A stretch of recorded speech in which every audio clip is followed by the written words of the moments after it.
Hello friends, welcome to our YouTube channel Excellence Academy. तो इससे previous video में lecture 10 में हमने बात की थी कैसे जीन पियाजे और लेव वाइगोत्स्की के जो अलग अलग विचार हैं लैंग्वेज और थॉट को लेकर। तो उसमें ही हमने बताया था कि जो जीन पियाजे हैं वो कॉग्निटिव डेवलपमेंट को ज़्यादा इंपॉर्टेंट मानते हैं। तो उन्होंने जो थ्योरी दी थी वो दी थी कॉग्निटिव डेवलपमेंट की थ्योरी। तो आज हम उसके बारे में बात करेंगे। तो सबसे पहले इंट्रोडक्शन। जीन पियाजे was born in Switzerland in 1986। Jean पियाजे जो थे उनका जन्म स्विट्जरलैंड में हुआ था। इन्होंने अल्फ्रेड बीनेट के साथ मिलकर के इंटेलेक्चुअल डेवलपमेंट ऑफ चिल्ड्रन पर वर्क किया था। इन्होंने जो एक्सपेरिमेंट किया था वो अपने ही बच्चों के ऊपर परफॉर्म किया था। इनके 3 बच्चे थे। इन्होंने उनके ऊपर ही एक्सपेरिमेंट परफॉर्म करके कॉग्निटिव डेवलपमेंट की थ्योरी दी थी। Okay, based upon his observation he concluded that children were not less intelligent than adults. They simply think differently on the basis of their attained ages. उन्होंने बोला था कि जो बच्चे होते हैं वो कम बुद्धिमान नहीं होते हैं। एडल्ट की कंपैरिजन में बच्चे कम बुद्धिमान नहीं होते, बल्कि उनकी जो थिंकिंग होती है वो डिफरेंट होती है किसी भी एडल्ट की कंपैरिजन में, क्योंकि वो अपनी एज के अकॉर्डिंग ही सोच पाते हैं। जैसे जैसे उनकी एज बढ़ती जाती है तो उनकी इंटेलिजेंसी भी बढ़ती जाती है। तो हम ये नहीं कह सकते कि ये जो बच्चा है ये इंटेलिजेंट नहीं है। ओके, नेक्स्ट उन्होंने बोला था Piaget was the first psychologist to make a systematic study of cognitive development. पियाजे ने ही सबसे पहले कॉग्निटिव डेवलपमेंट की सिस्टमैटिक स्टडी की थी। सिस्टमैटिक स्टडी का मीन्स है कि वही एक पहले साइकोलॉजिस्ट थे जिन्होंने ये बताया था कि बच्चा किस तरीके से किस स्टेज में आके किस किस तरीके के कॉग्निटिव डेवलपमेंट को अचीव करता है। ओके, अब बात आती है कि व्हाट इज कॉग्निशन। कॉग्निशन आखिर है क्या? The term cognition is drive from the Latin word cognoscere which means to know or to recognize or to conceptualize। जो कॉग्निशन वर्ड है वो एक लैटिन वर्ड से लिया गया है जिसका मतलब होता है किसी चीज को जानना, किसी चीज को रिकॉग्नाइज करना या किसी भी चीज को कॉन्सेप्चुलाइज करना। Cognition is related to mental skill. Cognition mental skill से रिलेट होता है, जैसे कि हमारी अंडरस्टैंडिंग क्या है, रीजनिंग कैसी है, problem solving skill, imagination, thinking, memory, perception, attention, decision making etcetera.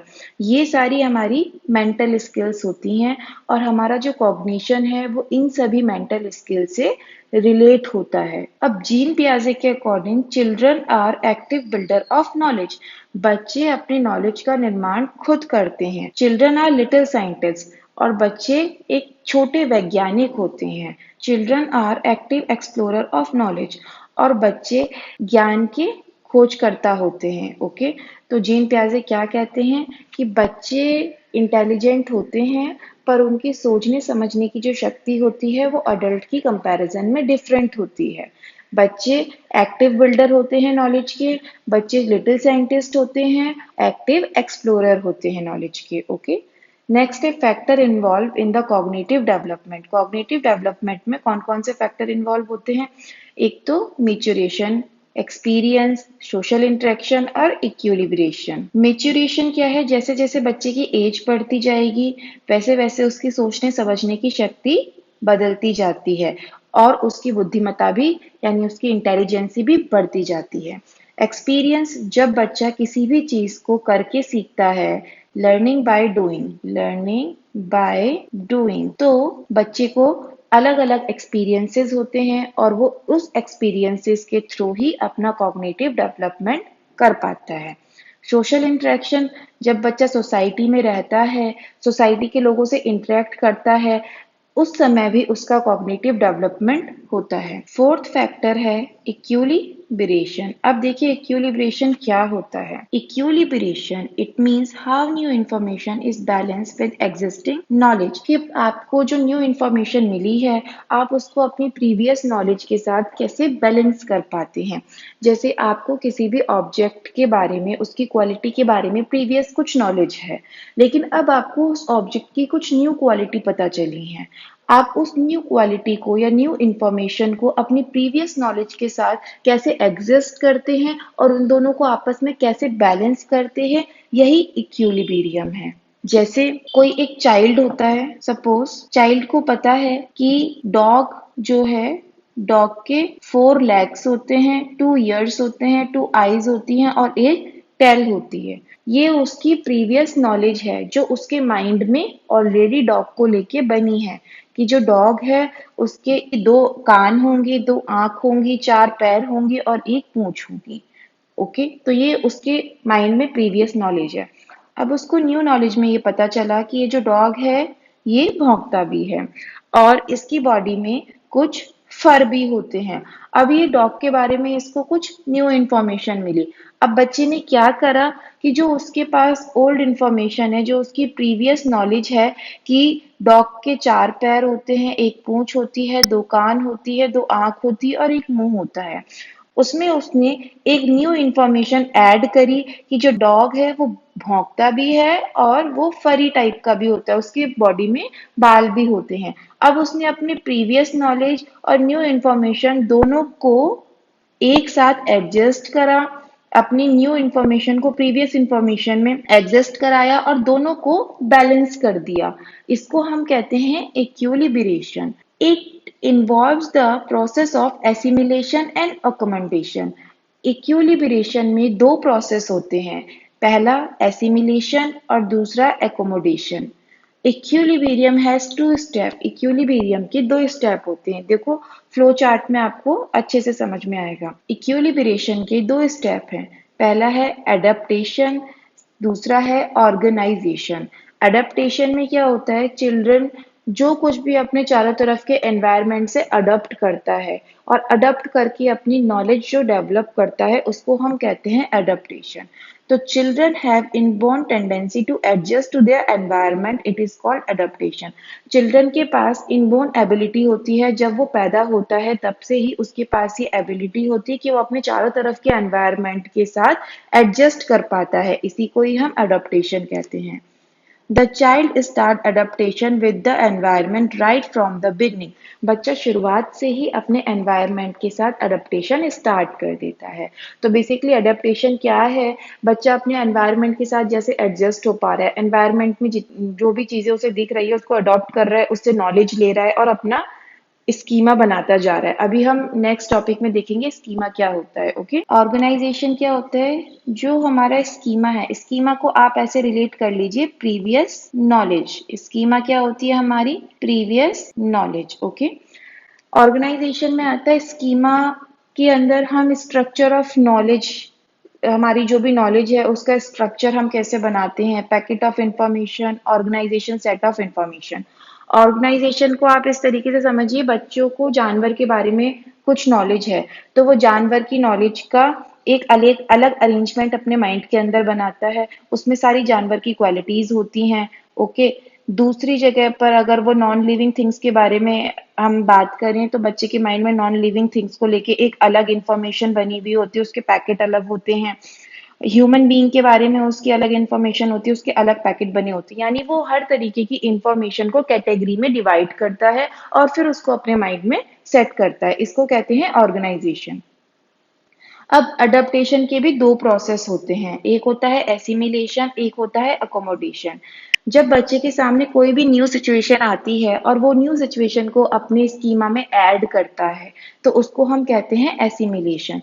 Fitting और adding new information into existing mental schema, जो ऑलरेडी हमारे दिमाग में प्रीवियस नॉलेज है, schema is a like previous knowledge. Okay, तो जो भी हमारे दिमाग में प्रीवियस नॉलेज है, जब बच्चा कोई भी न्यू सिचुएशन को देख करके उसको अपने प्रीवियस स्कीमा में ऐड करता है तो उसको हम कहते हैं एसिमिलेशन।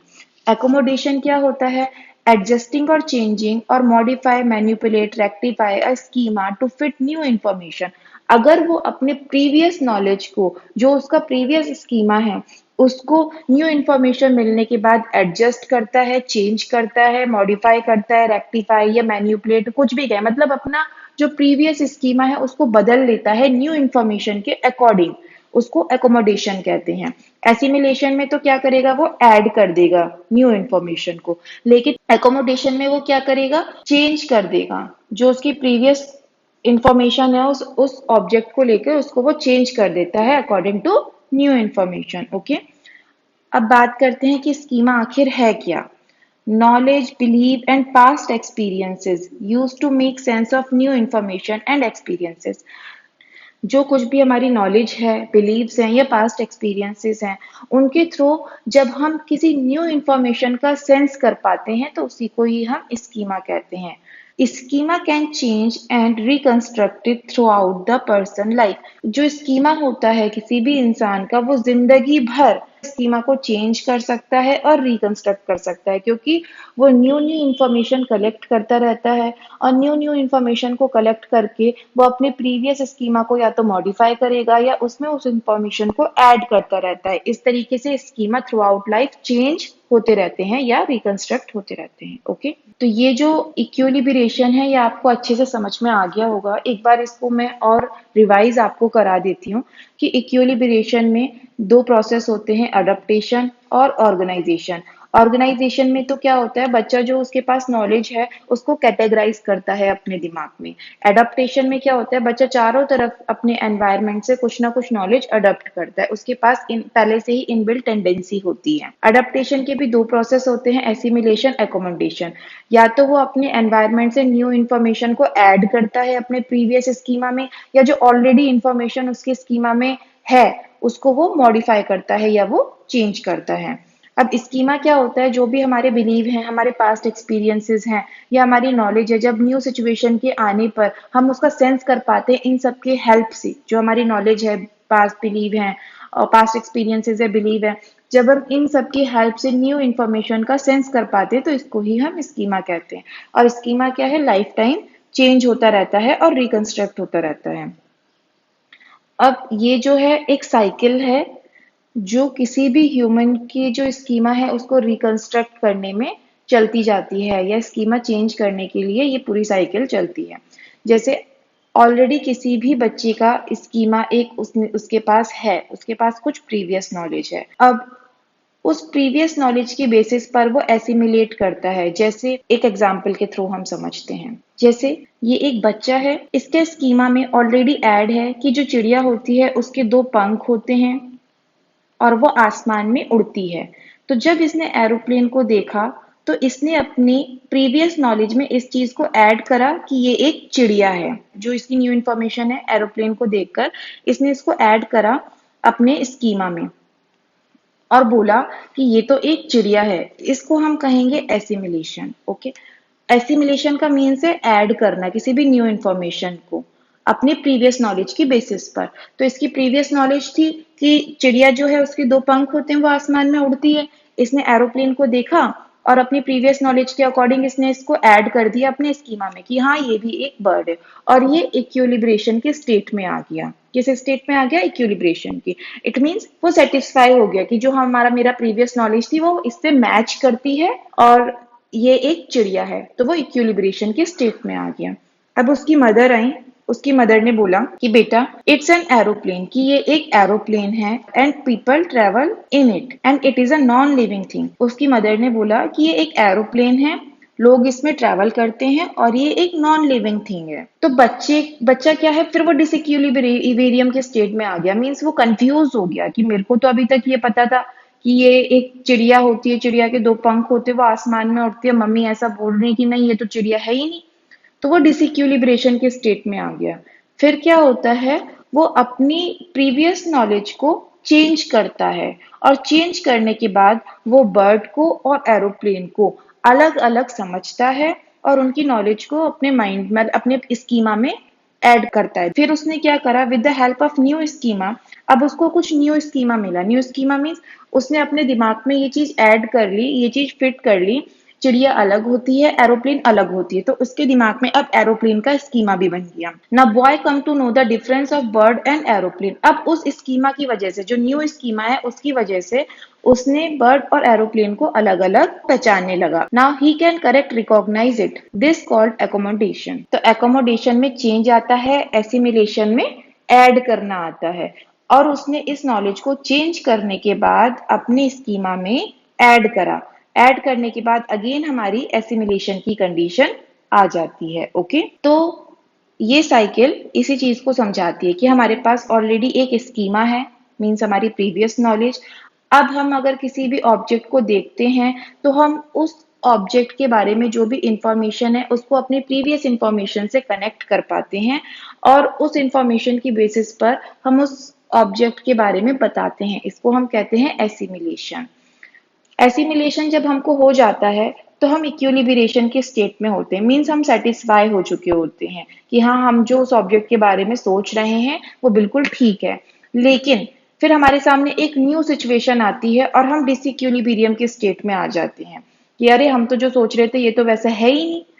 उसके बाद हम क्या करते हैं, अपनी हमारे पास जो भी नॉलेज है हम उसको मॉडिफाई करते हैं या हम उसको चेंज करते हैं। चेंज करने के बाद अगेन हम उसको ऐड कर देते हैं किसमें, अपने स्कीमा में। तो एसिमिलेशन की कंडीशन आ जाती है। उसके बाद हम दोबारा से किसमें आ जाते हैं, इक्विलिब्रेशन की स्टेट में। तो ये साइकिल ऐसे कंटिन्यू चलती रहती है। इसका एक एग्जाम्पल आप और समझिए कि बच्चा है, बच्चे का स्कीमा है, स्कीमा में ऐड है कि ये एक बिल्ली है, बिल्ली के 4 पैर होते हैं, एक पूंछ होती है, कान होते हैं, आंख होती है। ओके, तो बच्चे के स्कीमा में ये सब चीजें ऐड है एक बिल्ली के बारे में। फिर वो अपनी बहन के साथ एक दिन जू जाता है। जू में वो देखता है कि एक एनिमल है, इस एनिमल के भी बिल्ली के जैसे 2 कान है, 2 आंख है, 4 पैर है और पूंछ है। वो अपने प्रीवियस नॉलेज में ऐड करता है कि ये जो एनिमल है ये भी क्या है, एक बिल्ली ही है। इसको हम क्या कहेंगे, ये एसिमिलेशन की स्टेट में है। बच्चा कौन सी स्टेज में है, एसिमिलेशन की स्टेट में, क्योंकि उसने इस न्यू इंफॉर्मेशन को अपने प्रीवियस इंफॉर्मेशन में ऐड करा और कहा कि ये तो एक बिल्ली है। वो इक्विलिब्रियम की स्टेट में, वो सेटिस्फाई है कि जो उसकी प्रीवियस नॉलेज है उसको पता है कि बिल्ली के ऐसे ऐसे फीचर्स होते हैं, तो ये भी एक बिल्ली ही है, वो खुश है। अब उसकी सिस्टर होती है, सिस्टर बोलती है कि नहीं, ये बिल्ली नहीं है। फिर वो क्या होता है, डिसइक्विलिब्रियम के स्टेज में चला जाता है। वो कंफ्यूज हो जाता है कि ऐसे कैसे, मैंने तो पढ़ा था कि बिल्ली के 4 पैर होते हैं, पूंछ होती है, ऐसे ऐसे ये एक बिल्ली है। उसकी बहन आती है, उसकी बहन कहती है कि नहीं, ये एक बिल्ली नहीं है बल्कि ये एक टाइगर है। इसकी बॉडी में इस तरीके के मार्क होते हैं, ये एक जंगली जानवर होता है और इसको हम पाल नहीं सकते। बिल्ली जैसे हमारे साथ घर में रह सकती है लेकिन हम टाइगर को अपने साथ घर में नहीं रख सकते हैं। तो बच्चा अपनी प्रीवियस नॉलेज को चेंज करता है, ओके, मॉडिफाई करता है, और मॉडिफाई करने के बाद वो इन सारी डिटेल को अपनी नॉलेज में ऐड करता है। ऐड करने के बाद अगेन वो इक्विलिब्रियम की स्टेट में आ जाता है। ओके, ये एक साइक्लिक प्रोसेस है जो इस तरीके से चलता है। अब देखिए, इसको इसमें भी आप अच्छे से समझ सकते हैं कि सबसे पहले क्या होता है। सबसे पहले क्या होता है कि हमारे पास कोई भी प्रीवियस नॉलेज है, हम जब भी किसी न्यू इंफॉर्मेशन को देखते हैं तो हम प्रीवियस नॉलेज की बेसिस पर उस इंफॉर्मेशन को समझते हैं, उस इंफॉर्मेशन को ऐड करते हैं। इसको एसिमिलेशन कहते हैं। एसिमिलेशन जब हो जाता है तो इक्विलिब्रियम की स्टेट आती है, यानी हम सेटिस्फाई हो जाते हैं अपनी प्रीवियस नॉलेज के बेसिस पर। फिर हमारे सामने कोई नई सिचुएशन आती है, फिर हम डिसइक्विलिब्रियम की स्टेट में आ जाते हैं कि अरे, हमने तो ऐसा सोचा ही नहीं था। फिर हम क्या करते हैं, अपनी प्रीवियस नॉलेज को मॉडिफाई करते हैं, एकोमोडेशन के स्टेट पे आते हैं। इस एकोमोडेशन के बाद हम इस नॉलेज को दोबारा से अपने स्कीमा में ऐड करते हैं और ऐड करने पर एसिमिलेशन की स्टेट आ जाती है और फिर से हम इक्विलिब्रियम में पहुंच जाते हैं। ठीक है, यानी हम सेटिस्फाई हो जाते हैं अपनी नॉलेज के बेसिस पर। फिर हमारे सामने कोई नई सिचुएशन आती है, फिर हम डिसइक्विलिब्रियम के स्टेज में आ जाते हैं और ये पूरा साइक्लिक प्रोसेस इस तरीके से चलता रहता है। तो ये था आज का टॉपिक। आई होप आपको ये समझ में आया होगा। अगर आपको ये समझ में आया है तो please like, share and subscribe our channel. Okay, bye friends.